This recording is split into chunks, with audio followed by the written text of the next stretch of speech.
ത്രിയേക ദൈവത്തിൻ്റെ അതിപരിശുദ്ധമായ നാമം വാഴ്ത്തപ്പെടുമാറാകട്ടെ. ഏവർക്കും ഹെർമിറ്റ്സ് ടോക്സിൻ്റെ 615 ഭാഗത്തിലേക്ക് സ്വാഗതം. എഡ്വേർഡ് രാജാവ് നോർവിച്ച് സന്ദർശിച്ചപ്പോൾ അവിടെയുള്ള ഒരു സ്കൂൾ സന്ദർശിക്കുവാനായിട്ട് ഇടയായി. സ്കൂൾ രാജാവിനെ സ്വീകരിക്കുവാൻ തക്കവണ്ണം ഒരുങ്ങി. സ്കൂളിലെ കുട്ടികൾ രാജാവിനെ പ്രകീർത്തിച്ചുകൊണ്ട് ദൈവം രാജാവിനെ രക്ഷിക്കട്ടെ എന്ന് പാടി. രാജാവ് കുട്ടികളെ അഭിസംബോധന ചെയ്തുകൊണ്ട് സ്നേഹവാത്സല്യത്തോടെ അവരോട് സംസാരിച്ച് മടങ്ങിപ്പോയി. രാജാവ് മടങ്ങിപ്പോയപ്പോൾ ഒരു കൊച്ചു പെൺകുട്ടി മാറി നിന്ന് കരയുവാനായിട്ട് തുടങ്ങി.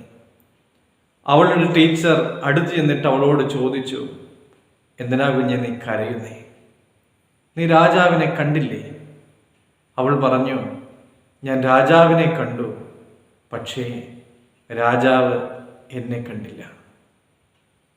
പ്രിയമുള്ളവരെ, രാജാതിരാജാവായ കർത്താവ് യേശു തമ്പുരാൻ എഴുന്നള്ളി വരുമ്പോൾ എല്ലാ കണ്ണുകളും കർത്താവിനെ കാണും.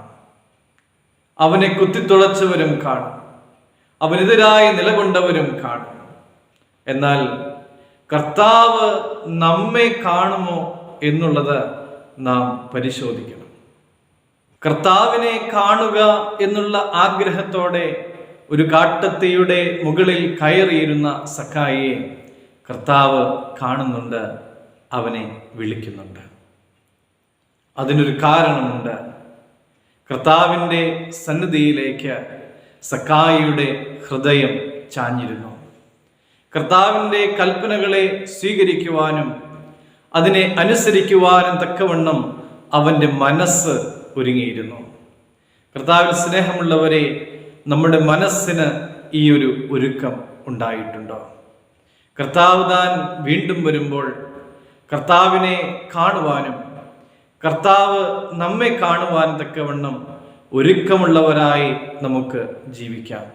നമ്മുടെ ജീവിതത്തെ നമുക്കൊന്ന് ക്രമപ്പെടുത്താം. കർത്താവിൻ്റെ കൽപ്പനകളെ നമുക്ക് സ്വീകരിക്കാം, അനുസരിക്കാം. ദൈവം അനുഗ്രഹിക്കട്ടെ.